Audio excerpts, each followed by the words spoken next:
Opa, tudo bem?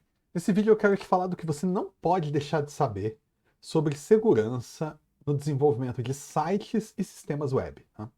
Primeira coisa importante, todo site é um sistema web. As pessoas pensam, o desenvolvimento de sistemas e de sites é diferente, a questão de segurança e tal. Pode ser diferente em relação à importância para o negócio, eu vou falar disso já. Mas tecnicamente um site é um sistema na web, tá? Então é um sistema web. Provavelmente, se você tem um site, você vai ter um gerenciador de conteúdo. Aqui na Vise, por exemplo, a gente usa muito o WordPress como gerenciador de conteúdo. Gerenciador de conteúdo é um sistema que dá suporte ao site. Então, tudo que a gente vai falar aqui serve para site, serve para sistema. E isso é bastante importante, porque eu vejo muita gente, ao desenvolver sistemas, ter esse tipo de preocupação, mas ao desenvolver site acha que, não, tá tudo bem, ali é outra coisa, é mais simples e tal. E não é. Tá? Bom, riscos com os quais você precisa se preocupar. Por que alguém teria que ter uma preocupação? Eu vou ter um sistema na web, vou ter um site. O que pode acontecer? Que problemas a gente pode ter? Tá? Eu vou falar de 5 riscos importantes que você tem que se preocupar e depois eu vou falar de um risco geral que impacta em todos os outros. Primeiro risco, negação de serviço. Alguém malicioso, um agressor, pode tirar o seu site ou o seu sistema do ar. As pessoas tentam acessar e não conseguem, né, não conseguem se logar, ver os dados, não conseguem ver o site. Então, negação de serviço. Segundo problema que você pode ter, o acesso de pessoas não autorizadas a dados privados. Tá? Então você tem lá um sistema que tem cadastro das pessoas e um agressor pode pegar o número de WhatsApp de todo mundo para ficar depois mandando propaganda, sei lá, por exemplo. Tá? Se você tem um e-commerce, né, dados como, por exemplo, cartão de crédito das pessoas, é obviamente muito sensível. Né? Terceiro risco que você pode ter é a destruição dos dados. Eventualmente você tem um sistema que ele é inviolável, as pessoas não conseguem acessar os dados que estão lá dentro, mas um agressor consegue uma maneira de destruir esses dados. Tá? Isso pode ser um problema terrível para você, obviamente. Então, você não quer perder dados com o seu sistema. Você não quer que ninguém de fora tenha acesso a eles e você não quer perder dados. Tá? Um quarto problema é a inserção de dados maliciosos junto da sua massa de dados. Tá? Então, imagina, por exemplo, que você tem um sistema de e-commerce e alguém não consegue acessar dados sensíveis, nada disso, mas ele consegue inserir, por algum motivo, inserir um pedido no seu sistema com status de pago. Tá? E aí ele insere um pedido lá para ser entregue no endereço dele. Tá? E aí você vai ver lá, tem um pedido pago aqui para ser despachado. Tá?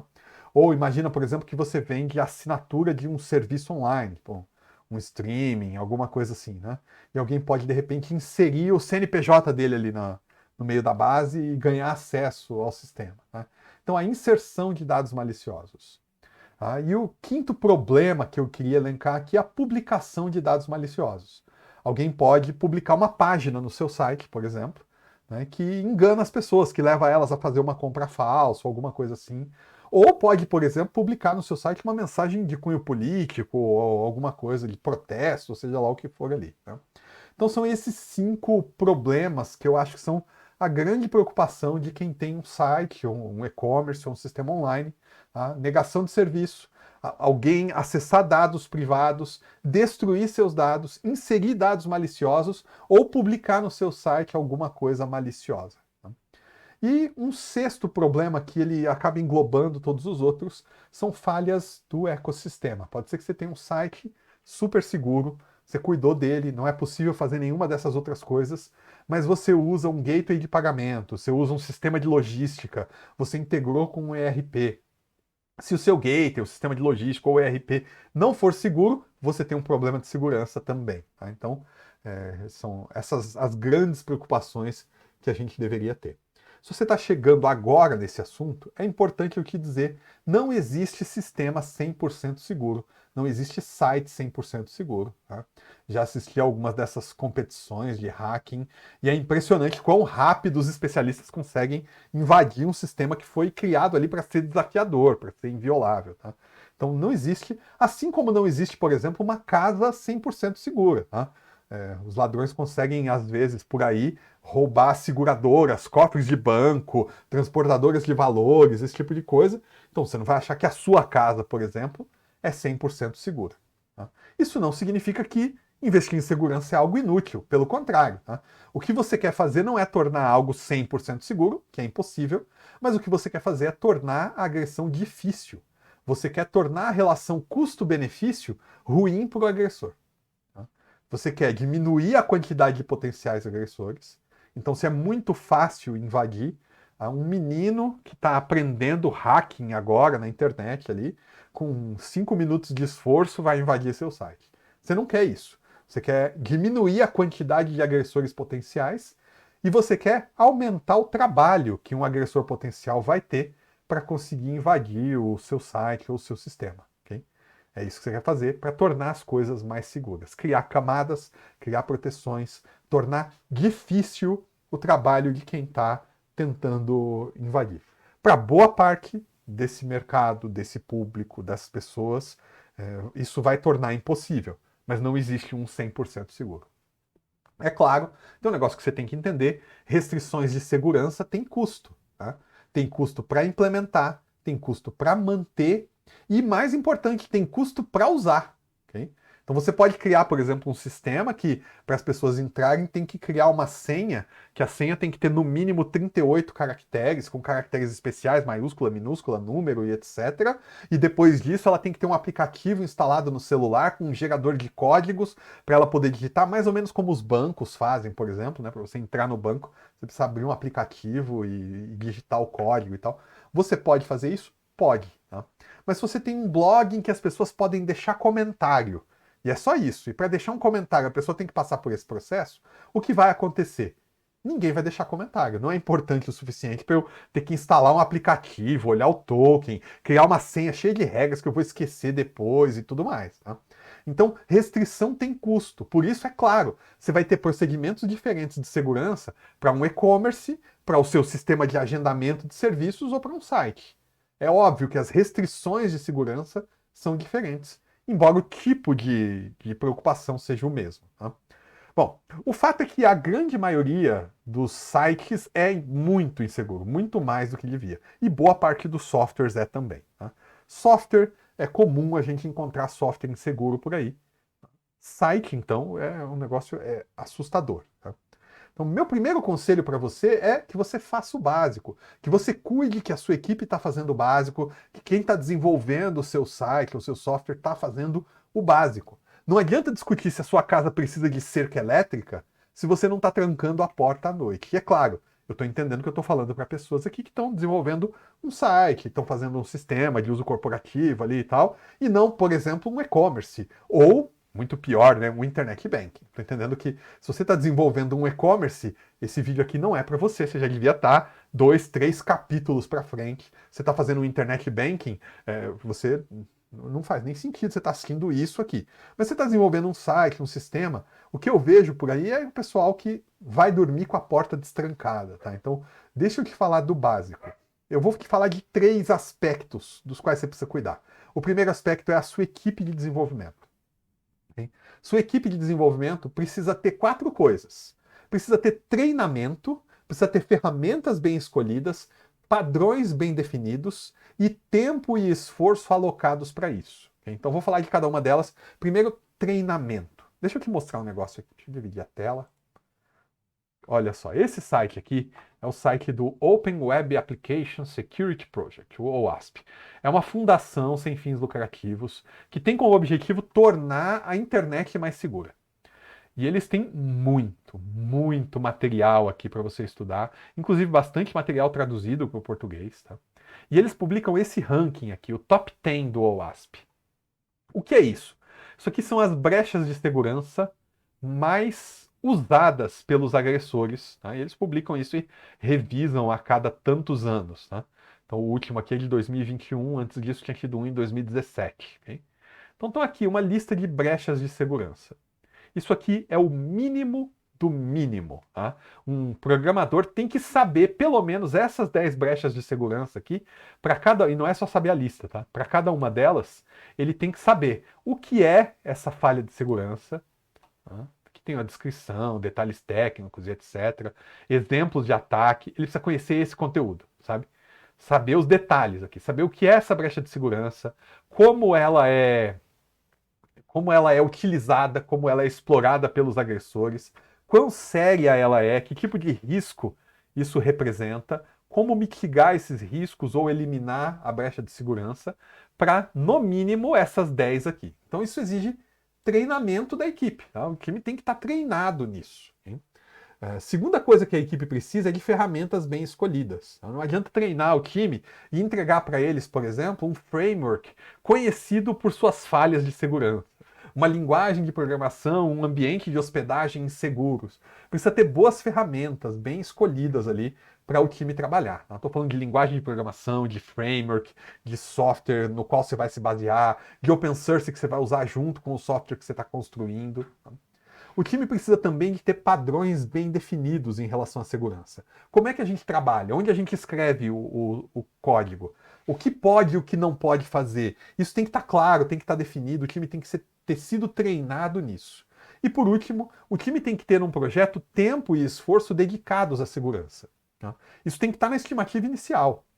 Não adianta chegar no final o pessoal dizer: olha, a gente entregou o software que você precisava, mas ele não é seguro porque não deu tempo. A gente não estava contando com isso. Não, isso tem que ser parte do projeto. Isso tem custo, isso exige esforço. Então isso vai impactar, inclusive, na hora que você está comprando. Você está contratando empresas, sabe? Talvez tenha um orçamento que é mais barato, porque o pessoal não está contando de dedicar tempo e esforço durante o desenvolvimento para a segurança. Tá? Então a equipe precisa dessas 4 coisas. Tá? Segundo item, além da equipe, você precisa de ferramentas. Tá?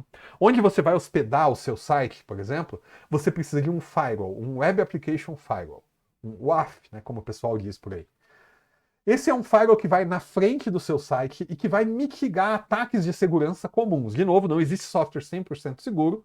Um firewall desse não vai mitigar um agressor especializado que preparou um ataque malicioso especialmente para o seu site, mas vai mitigar boa parte dos ataques comuns ali, vai resolver boa parte do problema. Então você precisa de um firewall, você precisa de monitoramento, monitoramento dos acessos aos seus dados, monitoramento dos arquivos do seu código e de mudanças no código.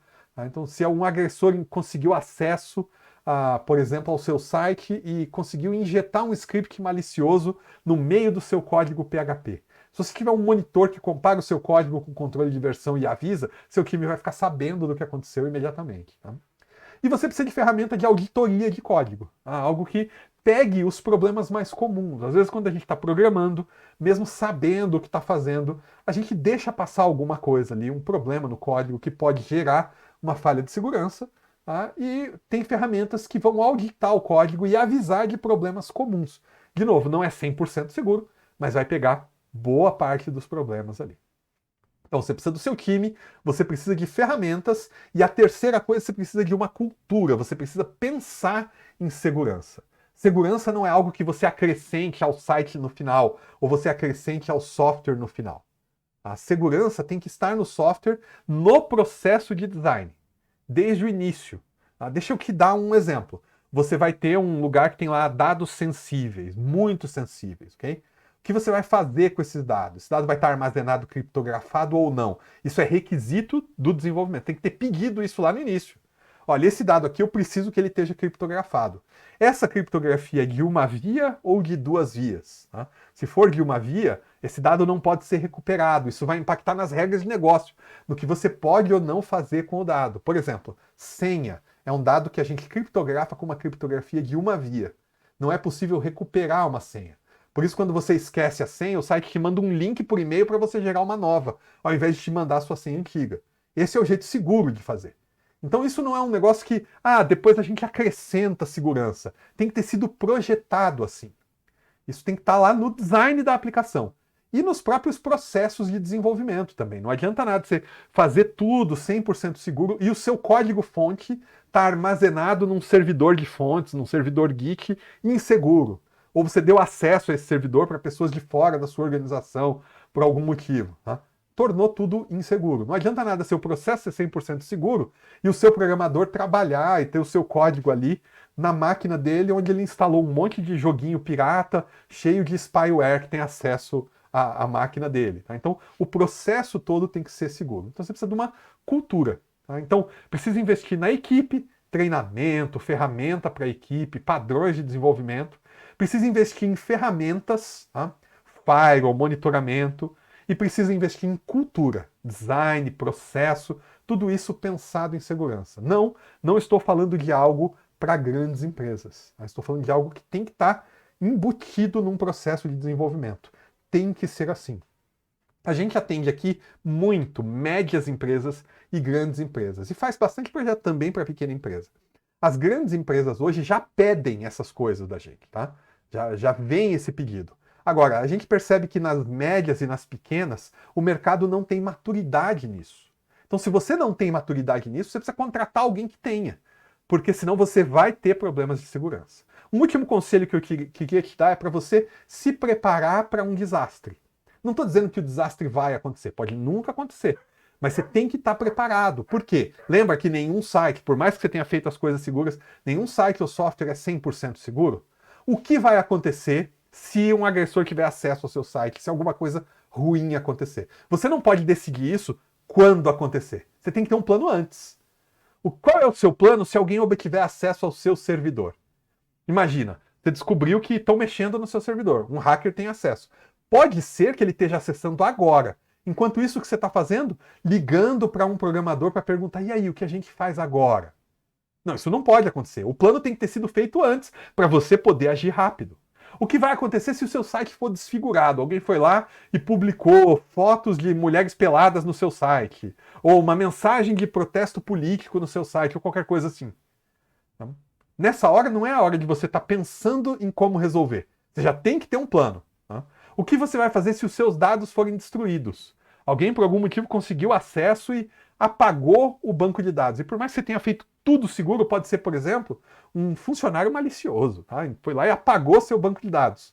Você tem um plano de recuperação do desastre? Você tem que ter esse plano antes. Não pode esperar o desastre acontecer para ter um plano. Aí uma dica para quem está começando nisso agora: se a sua infraestrutura e o seu backup estão no mesmo provedor, você tem um problema. Tá? Quando eu falo de recuperação de desastre, muita gente fala, mas o meu site está no provedor tal e lá eles têm backup. Okay? Tá, muito bem. Se você tiver um problema com o provedor, alguém descobriu a sua senha do painel de controle, foi lá e apagou os backups. Né?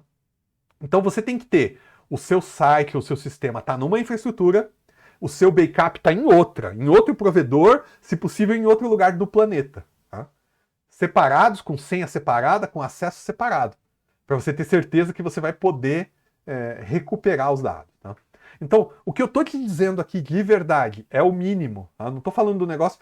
se você tem um e-commerce, você tem muito mais para saber além disso.